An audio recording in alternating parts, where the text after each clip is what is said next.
오늘 시편은 굉장히 짧습니다. 근데 내용이 짧지만 아주 심각하고 깊이가 있는 내용입니다. 이런 시편을 읽을 때 우리가 보통 다 아는 내용이니까 아무렇지도 않게 생각하지 않고 깊이 들여다보지 않고 읽을 수 있습니다. 하나님의 말씀은 우리가 익숙해지면 질수록 더욱 심도 있게 읽을 수 있어야 합니다.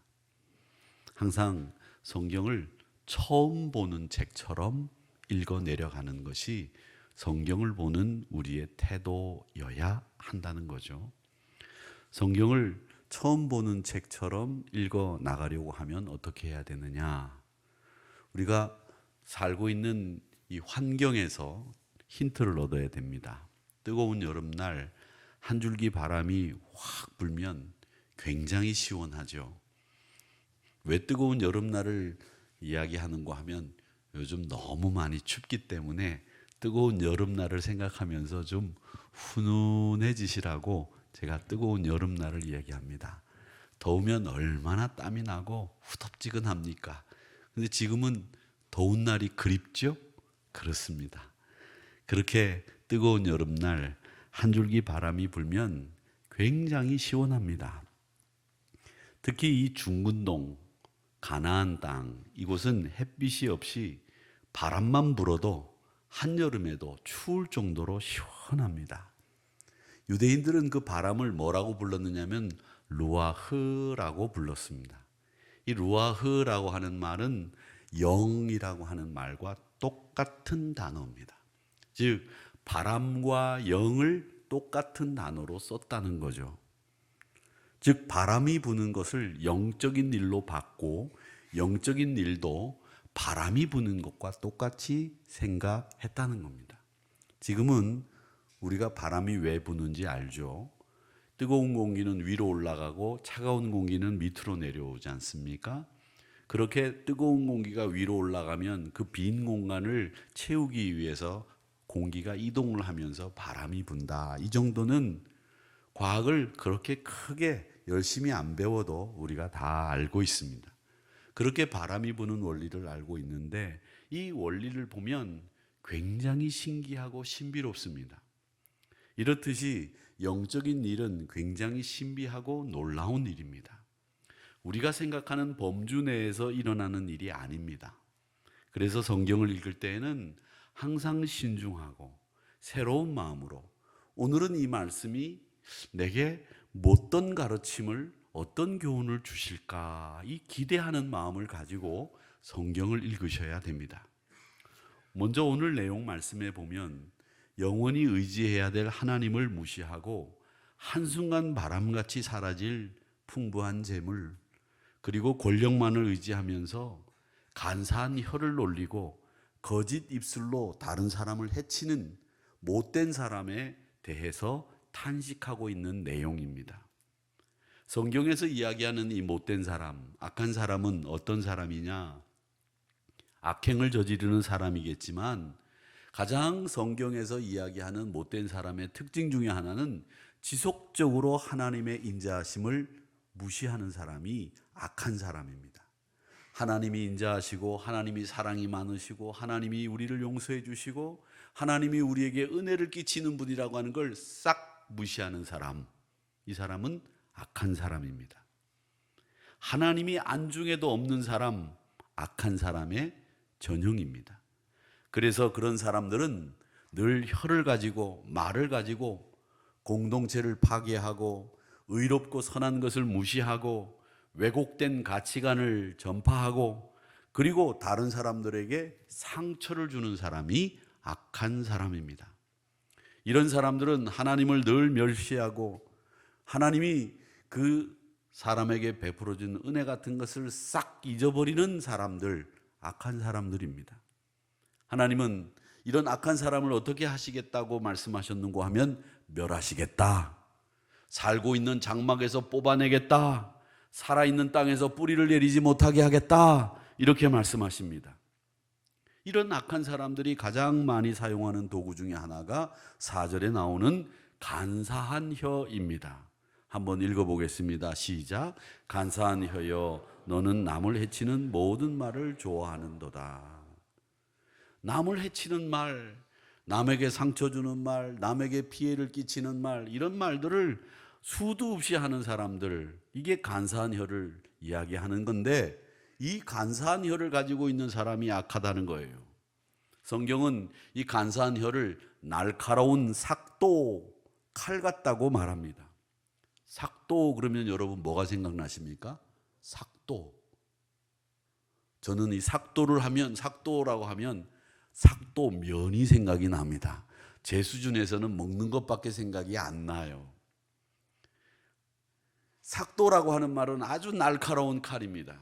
그래서 이 칼로 뭐든지 잘라낼 수 있는 것, 아주 예리한 칼을 삭도라고 합니다. 말을 많이 해야 되는 이 목사라고 하는 이 일을 감당하는 저는 가끔 내가 허튼 말을 많이 하는구나 이런 생각을 할 때가 있어요. 말도 잘하기가 굉장히 어렵습니다. 우리나라에서 이 목사님들 중에서 설교를 잘 유연하게, 그리고 설교를 사람들이 듣기 좋게 그 억양이나 음정이나 또 이런 것들을 잘 활용하시는 분이 누구냐 하면 곽선희 목사님이에요. 그 목사님의 말은 참 유려하고 서울 표준말을 잘 쓰는데 이분이 원래 황해도 분이에요. 그래서 제가 물었습니다. 그 아드님 목사님하고는 자주 만나니까 물었어요. 아버님 어떻게 그렇게 말씀을 잘 하시는지요? 어떻게 그렇게 말을 잘하시는지 그 비결이 뭔 줄 아십니까? 가까이서 보셨으니까 말씀 좀 해주세요. 그렇게 얘기했더니 목사님이 인천에서 목회를 할 때 사실은 조금 말을 더듬었대요. 그 말을 더듬는 것을 고치려고 설교를 하시기 전엔 토요일 날 저녁에는 저녁 식사하고 난 뒤에 주무실 때까지 계속 설교 원고를 또박또박 읽는 걸 거울을 보면서 하셨대요. 한 15년 정도를. 그리고 나니까 이 말이 굉장히 사람들 귀에 듣기 좋게 말씀하시는 기술을 터득하셨다는 거죠. 참 놀라운 노력을 한 거죠. 근데 여러분, 말하기가 참 어렵습니다. 저도 말을 많이 하지만 이 말이 이 옆에 이 볼이 딱딱하게 굳어 있으면 안 되기 때문에 설교하기 전에 저도 이렇게 입을 쫙쫙 벌리는 일을 하고 들어옵니다. 거울 보고 이렇게 큰 쌈을 먹듯이 입을 한 번씩 벌려 주어야 이 말하는 게 편안하게 됩니다. 그런데 이 말이 사람에게 상처 주고, 그런데 이 말이 사람을 실족시키고, 그런데 이 말이 사람을 실망시킨다는 거예요. 오늘 4절에 간사한 혀가 나오는데 이 간사한 혀가 나오기 전에 2절부터 계속 이 혀에 대한 이야기가 나옵니다. 2절에는 내 혀가 심한 악을 꾀하여 날카로운 삭도같이 간사를 행하고, 3절에 보면 네 마음속에 있는 악함이, 그 악함을 사랑하게 되고 의를 말하는 것보다 거짓을 사랑하는도다, 거짓말을 잘한다는 거죠. 4절에 보면 간사한 혀가 너는 남을 해치는 모든 말을 좋아한다, 이렇게 계속 말에 대한 이야기를 하고 있습니다. 여러분, 사람이 선하려고 하면 끝없이 선해질 수 있는 게 사람입니다. 또 반대로 사람이 악해지려고 하면 도무지 이해할 수 없을 정도로 악해지는 게 인간입니다. 거짓말도 마찬가지입니다. 습관적으로 거짓말을 하는 사람들이 있어요. 제가 아는 어떤 분은요, 자기가 사법고시를 붙었다고 이야기하고 다니셨습니다. 그래서 저희들은 그분이 정말 사법고시를 붙었는 줄 알았어요. 이 사법고시를 붙었는데 연수원에 들어가기 전에 자기가 그만두고, 제가 이렇게 그만두고 다 필요 없다 생각하고 이렇게 됐다고. 저희들은 사법고시를 다 붙었는 줄 알았어요. 그런데 어느 날 그 지역 국회의원과 밥을 먹는 자리에서 그 국회의원이 사법고시 합격자였거든요. 그 목사가 옆에서 이분도 사법고시를 붙은 분이라고 이렇게 소개를 하니까 이 국회의원 출신, 현직 국회의원이 변호사 출신이니까, 그러면 사실 몇 회 합격자입니까? 물었습니다. 이분이 그 부분까지는 생각을 안 했는지 대답을 못 하는 거예요. 저하고 연배가 비슷하니까 뭐 떨어지거나 붙거나 뭐 한 1, 2년 했다고 하더라도 저하고 비슷할 텐데 제가 몇 기인데 한 몇 기 정도 되시죠? 그러니까 얼굴이 빨개지셔서 그때서야 예. 그리고 어색하게 그 식사 자리를 마친 기억이 납니다. 나중에 알고 보니까 사법고시는커녕 사법고시 공부도 한 적이 없는 분이었어요. 그런데 자기가 그렇게 거짓말을 하기 시작을 하면서 자기 스스로 사법고시 붙었다라고 믿기 시작을 한 겁니다. 그렇게 믿기 시작하니까 그 거짓말 같은 망상 같은 일들이 진짜인 것처럼 생각이 든다는 거죠. 이게 리플리 증후군이라고 합니다. 여러분, 거짓말을 많이 하다 보면 그 거짓말이 진짜인 것처럼 생각이 들어요. 오늘부터 집에 돌아가셔서 나는 목사입니다. 이렇게 말하기를 한번 해서 한 3년만 해보세요. 그러면 만나기만 하면 제가 목사입니다. 이렇게 말이 나오게 되는 거예요. 자꾸 거짓말을 하다 보면 그 거짓말이 진짜인 것처럼 믿어지는 현상. 이게 리플리 증후군이라고 하는 말입니다. 사람이 그렇게 만들어져 있다는 거죠. 예전에 우리가 봤던 영화 중에 태양은 가득히라고 하는 불란서 영화배우, 불란서 그러면 촌스럽다고 하던데 프랑스. 그 프랑스의 영화배우 중에 유명한 영화배우, 여러분 우리 전도사님들은 모르시죠? 알랑 드롱이라는 사람이 있었어요. 얼마나 멋있는지 말이죠. 그 사람 얼굴을 쳐다보고 그 사람 파란 눈을 쳐다보면 남자도 입에서 침이 흘러요. 근데 그 배우가 젊었었던 시절에 주연했던 태양은 가득히라고 하는 영화가 있습니다. 그 영화가 리플리 증후군을 대표적으로 보여주는 영화였습니다. 부자 친구가 있었는데 그 부자 친구가 자기인 양 속이고 그 부자 친구를 죽였어요. 그리고 자기가 그 부자 친구인 것처럼 행세하고 다니다가 나중에는 자기가 그 친구처럼 됐다고 생각을 하고 살다가 그 죽인 부자 친구의 시신이 떠오르면서 그 영화가 끝납니다. 이렇게 거짓말은 남에게 상처를 주고 자신도 나락으로 떨어지는 결과를 가져오게 된다는 거죠. 그래서 오늘 말씀에는 간사한 혀를 조심해라 이렇게 말씀하고 있는 겁니다. 또 이 간사한 혀가 가지고 있는 뜻은 뭐냐면, 이런 경험을 우리 사람들은 보통 한 번 정도는 해보는데 나도 생각하지 않았던 말을 툭 하게 되는 경우들입니다. 내가 왜 그 말했지? 이런 생각이 들 정도로 험한 말이나 상대방에게 상처를 주는 이런 말을 하는 경우들이 있다는 거죠. 평소에 그 사람과 관계에서는 헐뜯어서는 안 되는데, 그런 분에게 노골적으로 험담해서는 안 되는데 자기도 모르게 노골적으로 험담을 하거나 노골적으로 그 사람을 깎아내리는 말을 하고는 자기가 아차 싶은 생각이 들 때가 있다는 거죠. 자기도 모르게. 그렇게 우리 혀라고 하는 것이 간사하다는 겁니다. 다 끝난 다음에 후회할 정도로 내 생각과 내 뜻과는 전혀 상관없는 말을 하는 경우들이 있다는 겁니다.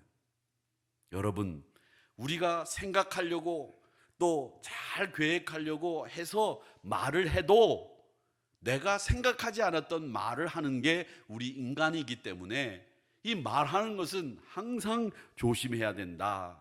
그래서 간사한 혀를 조심해라 이렇게 말씀하면서 성경은 뭐라고 얘기하느냐, 그런 사람의 마음을 어떻게 표현하고 있느냐, 7절에서 이렇게 이야기합니다. 같이 읽어보겠습니다. 시작. 이 사람은 하나님을 자기 힘으로 삼지 아니하고 오직 자기 재물의 풍부함을 의지하며 자기의 악으로 스스로 든든하게 하던 자라 하리로다. 아멘.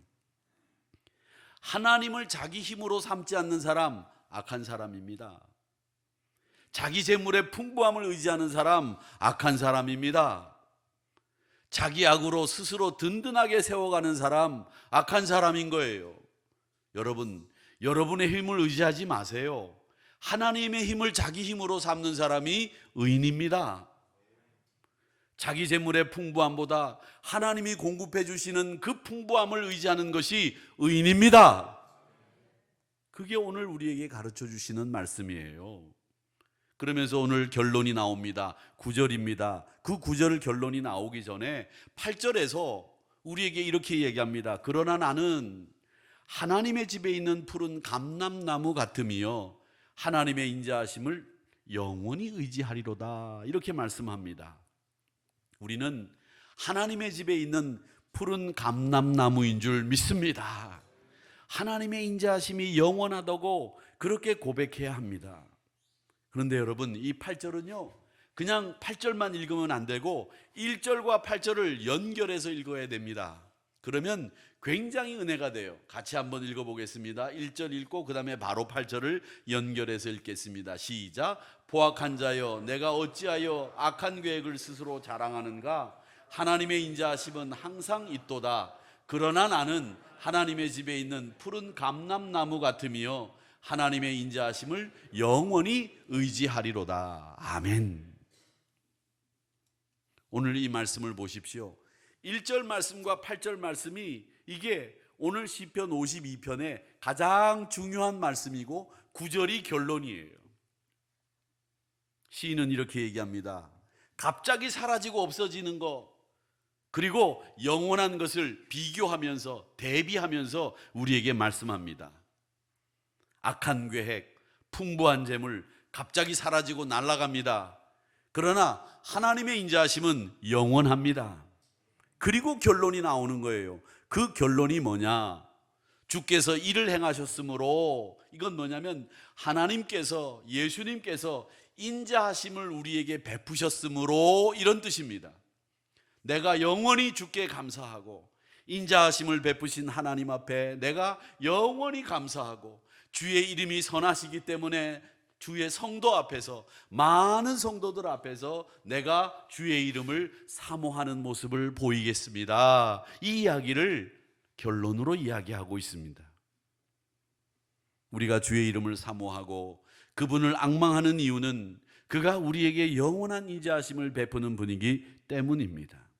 사랑하는 성도 여러분, 그러기에 바람같이 없어질 풍부한 재물을 의지하지 마시고 자기 힘을 의지하지 마시고 하나님의 힘을 의지하는 의로운 푸른 감람나무 같은 성도님들이 되시기를 축원합니다. 감람나무는요 수령이 수천 년씩 갑니다.